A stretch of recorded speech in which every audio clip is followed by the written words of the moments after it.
This is the gravesite where my parents are going to be buried. My father's already here. He was cremated and put into the ground. Now, when he was born,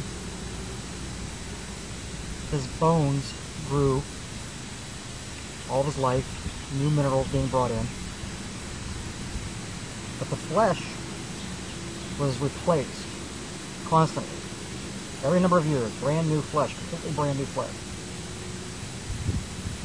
So when he was cremated, the ash that was left over contained none of the minerals, none of the materials that were there when he was born.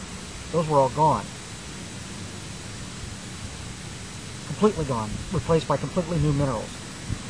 So the man that's buried here is not the man that was born on January 13th, 1930.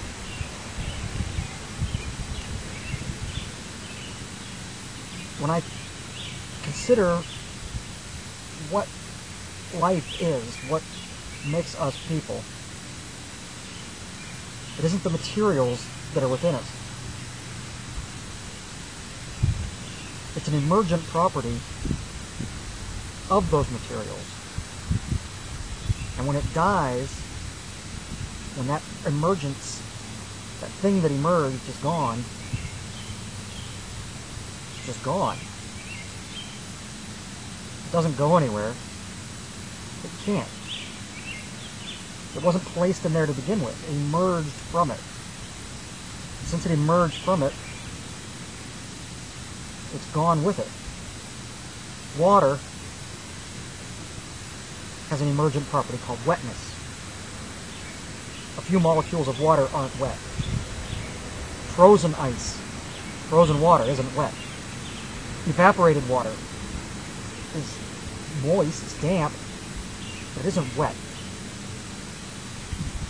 But the wetness comes back when the water recombines. It emerges from a particular state of that water. Just like life emerges from a particular state of combination of materials, DNA, enzymes. These things combine, form life, and from that life we get sentience, and from that sentience we get our individuality. But that's not a soul, that's not a spirit, that's not eternal.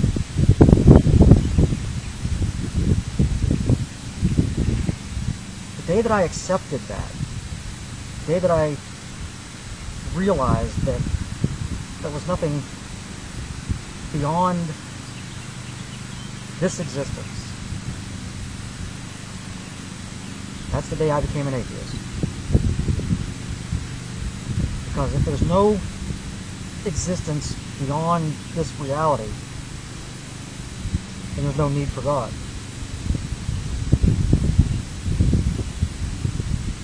God is a concept by which we measure our pains, as John Lennon said, but it's also a concept by which we explain our mortality. But it's the wrong concept.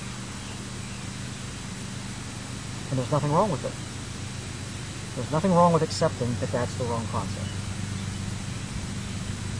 Thank you.